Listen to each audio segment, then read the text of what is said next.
ধন্যবাদ জানাতে দেশি বিদেশি সাংবাদিকদের নিয়ে বিএনপি চেয়ারম্যান তারেক রহমানের এই সংবাদ সম্মেলন পরিণত হয় মিলন মেলায়, যেখানে দলের বিভিন্ন পর্যায়ের নেতারা উপস্থিত থেকে হাসিমুখে ব্যক্তিগতভাবে মতবিনিময় করেন সাংবাদিকদের সঙ্গেও। আর এ সময় মাই টিভির সাথে আলাপকালে তারা একদিকে যেমন জানান সরকারের সম্ভাব্য কাঠামোর কথা, তেমনি তুলে ধরেন ঐক্যবদ্ধ এক নতুন বাংলাদেশ গড়ার স্বপ্ন। মাহবুব সৈকতের রিপোর্ট। বিজয়ীর বেশে আসলেন মহানায়ক। লাল গালিচার উপর দিয়ে সুস্থিরভাবে সম্মেলনস্থলে প্রবেশ করলেন বিএনপির চেয়ারম্যান তারেক রহমান। দেশের মানুষ তার এবং জাতীয়তাবাদী দলের উপর আস্থা রাখায় শুকরিয়া আদায় করলেন মহান রবের, আর শোনালেন অভয় বাণী।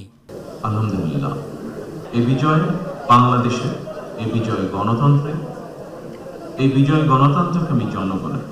আমরা জনগণের কাছে প্রতিশ্রুতিবদ্ধ, প্রত্যাশিত প্রতিটি অঙ্গীকার পর্যায়ক্রমিকভাবে বাস্তবায়ন করব ইনশাআল্লাহ। প্রতীক্ষিত এই সময়ের জন্যে অসংখ্য প্রাণের আত্মত্যাগের কথা স্মরণ করে আপ্লুত হলেন বিএনপির বিভিন্ন স্তরের নেতা এবং সদ্য নির্বাচনের সংসদ সদস্য হিসাবে বিজয়ীরা। আমরা অত্যন্ত আনন্দিত এবং মহান আল্লাহর দরবারে শুকরিয়া আদায় করছি, আর বাংলাদেশের জনগণের কাছে কৃতজ্ঞতা প্রকাশ করছি। আবার বিএনপিকে আল্লাহ পাক এইভাবে নিয়ে আসছেন, এটা আল্লাহর দয়া, আল্লাহর মায়া, আল্লাহর মেহেরবানি। আমরা দৃঢ়ভাবে বিশ্বাস করি জাতি তার উপরে নির্ভর করেছেন, তার নেতৃত্বের উপর আস্থা অর্জন করেছেন।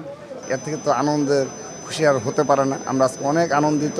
অবশ্যই আজকের এই আনন্দঘন মুহূর্তে আমরা বাংলাদেশের মানুষকে ধন্যবাদ জানাই।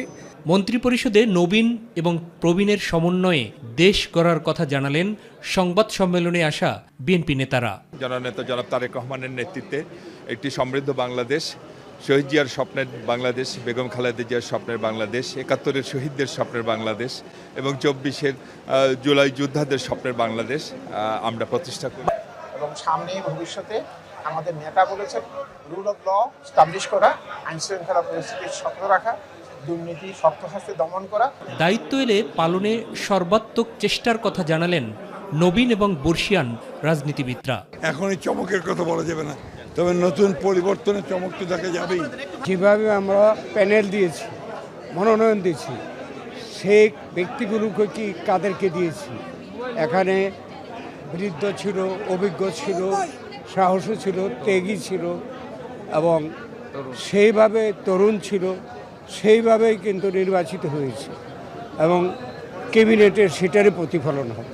এখানে আমাদের দল যে সিদ্ধান্ত দিবে সেই সিদ্ধান্ত বাস্তবায়ন করার জন্য আমি প্রস্তুত আছি। এখন এটা যদি আল্লাহ যদি আমাদের কপালে লিখে থাকে যে মানুষের খেদমত করার জন্য, সেবা করার জন্য জাতির, তাহলে মন্ত্রী করলেও খুশি, না করলেও খুশি। জনগণের মন আমরা জয় করতে পেরে জয়লাভ করেছি, বাকি সিদ্ধান্ত পরবর্তীতে দল নেবে। এই নতুন তো কিছু হবেই, কেন পরিবর্তনের পক্ষেই তো সবাই রায় দিয়েছে। বিরোধী দল সহ সকলকে নিয়েই জনগণের ভালোবাসার প্রতিদান সেবার মাধ্যমে দিতে চান বিজয়ী দলের নেতা এবং সংসদ সদস্যরা। বিরোধী দল যদি দায়িত্বশীল হয়, দায়িত্ব পালন করবে আশা করি। আমারও আমাদের সবাইকে মিলে রক্ষা করতে হবে, এই জন্য আমরা সবাই প্রস্তুত তারেক রহমানের হাতকে শক্তিশালী করার জন্য। বিজয়ী হওয়ার 2 দিনের মাথায় দেশবাসীর সামনে হাজির হলেন তারেক রহমান। বললেন আগামী দিনের ভিশন কি, প্রতিশ্রুতি দিলেন ইশতেহার অনুযায়ী দেশ পরিচালনা করার, এক্ষেত্রে সাহায্য চাইলেন বিরোধী দলেরও।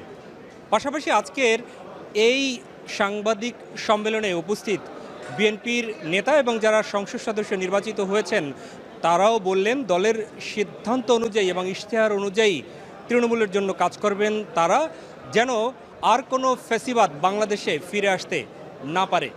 মাহবুব সৈকত, মাই টিভি, ইন্টারকন্টিনেন্টাল হোটেল, ঢাকা।